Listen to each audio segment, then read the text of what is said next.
O novo ministro da Justiça, Wellington César Lima e Silva, toma posse com inúmeros desafios à frente da pasta. Direto para Brasília, agora o repórter é André Anelli. André, boa noite para você, bem-vindo. Quais seriam esses desafios, essas missões dele como ministro nessa reta final do atual mandato do presidente Lula? Boa noite, bem-vindo.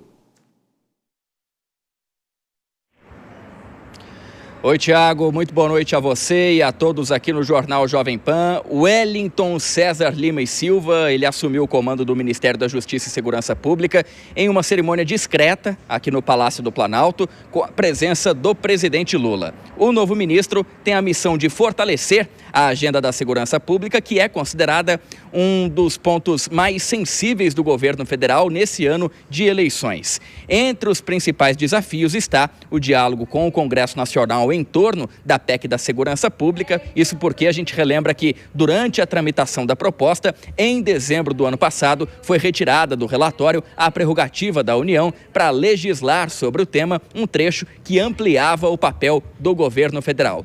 Diante do impasse, a votação acabou adiada para esse ano e a gente destaca ainda que outro desafio é o de manter uma relação equilibrada com os governadores, eles que são os responsáveis pela execução das políticas de segurança nos estados, muitos deles contrários à PEC da segurança.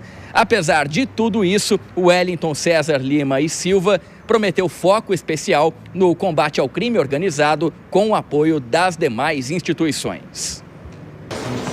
Cada um dos órgãos de Estado, no âmbito das suas competências e atribuições, estarão empenhados em desenvolver uma ação articulada para combater o crime organizado. De que maneira isso acontecerá? A Receita Federal, a Polícia Federal, já vem tomando inúmeras iniciativas no combate a determinados segmentos do crime organizado. Todavia, a efetividade dessas medidas, muitas vezes, ultrapassa os limites da ação apenas do Executivo ou de ações de governo. De maneira que é fundamental que órgãos de Estado, como o Ministério Público, e o reconhecimento da relevância e gravidade da questão por parte também do Poder Judiciário estejam em sintonia absoluta e perfeita em relação a esses passos. Na véspera da posse, o novo ministro da Justiça participou de várias reuniões, entre elas com o diretor-geral da Polícia Federal, Andrei Passos Rodrigues, e também com o chefe da Polícia Rodoviária Federal, Antônio Fernando. A gente relembra que o Wellington César Lima e Silva ele já havia ocupado o Ministério da Justiça no governo Dilma Rousseff e agora ele vem para substituir Manuel Almeida, ele que ocupava o cargo interinamente e já avisou que vai deixar a pasta juntamente com o Ricardo Lewandowski, que pediu demissão na semana passada por motivos pessoais. Tiago. André Anelli, não saia daí, a gente já vai conversar sobre a crise do Banco Master, mas antes eu vou comentar com a Dora, com o Kobayashi e com a Denise essa posse no Ministério da Justiça. Começa por você, Dora. É claro que já era esperada a fala dele sobre o combate ao crime organizado, a fala não seria outra, não é?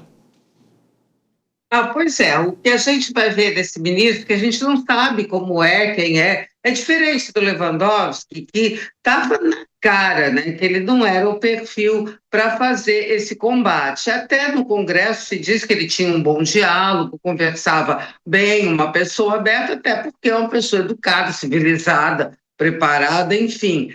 Mas ele não tinha o perfil do embate que é necessário para a defesa dos pontos de vista do governo num assunto que é o principal da campanha eleitoral. Não dá para dizer se esse ministro, aí pela breve fala, uma posse super discreta, se ele tem ou não essas qualidades, porque eu, pelo menos, não conhecia, ele era advogado da Petrobras, lá atrás, no governo Dilma, ocupou o Ministério da Justiça por 11 dias, enfim. De repente, ele pode ser uma revelação, pode ser uma pessoa que tenha essas habilidades do embate e também da articulação, porque é isso que o governo vai precisar, se quiser, como parece, se jogar na defesa da segurança, na bandeira da segurança,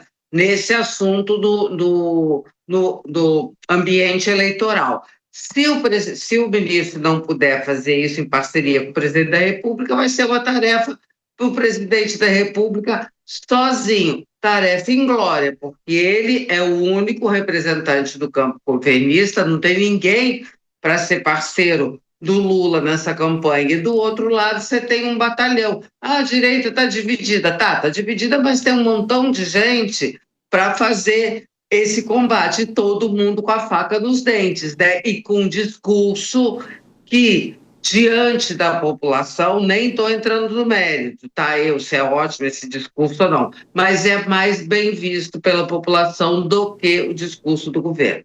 E de qualquer forma, né, Denise, o tempo não é tão longo assim. Ele vai ficar nesse ano, e se eventualmente o presidente Lula conseguir a reeleição, certamente virá outro, né? Talvez, né? Depende do desempenho que ele terá agora e depende do resultado das eleições.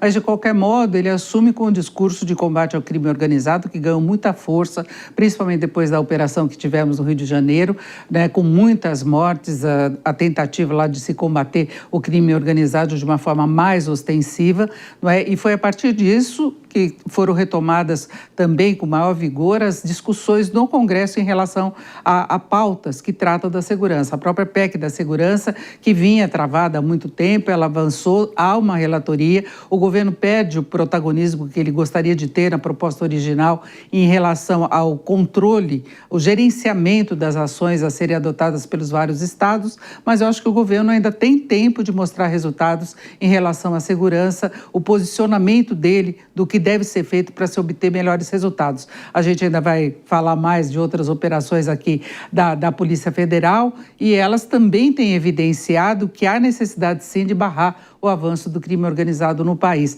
não apenas pela violência, mas a infiltração na sociedade. Aquela história, né, Kobayashi? É um assunto que rende discussão eleitoral e não só o atual presidente, mas também a oposição, todos vão explorar isso e tem que explorar, né? Há quem aposte que seja o grande assunto das eleições desse ano, né? No ano passado, pelo menos, foi um assunto de muita preocupação, a situação da segurança pública. Não só da segurança pública, mas como da sensação de segurança, né? Que parece que se tornaram institutos distintos, né? As métricas, os dados, índices de criminalidade, como as pessoas entendem a insegurança, enfim. Eu conheço muito pouco também a respeito do currículo, da história, da biografia do novo ministro, mas eu sei a respeito de quem o indicou.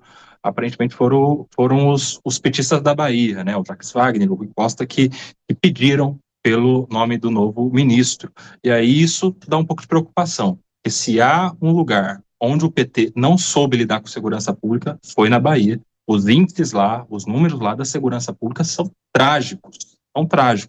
E aí não seriam as melhores pessoas para indicar o novo líder máximo da segurança pública no Brasil, lembrando que esse ministério é o Ministério da Justiça e Segurança Pública, mas nos últimos anos todos foi muito mais de segurança pública do que de justiça, até porque o Ministério não está tão preocupado assim com a reforma do Judiciário, com o Código de Conduta proposto pelo ministro Fachin, com estruturas do Judiciário, mas muito mais com segurança pública, porque é que, de fato, a população mais preocupa.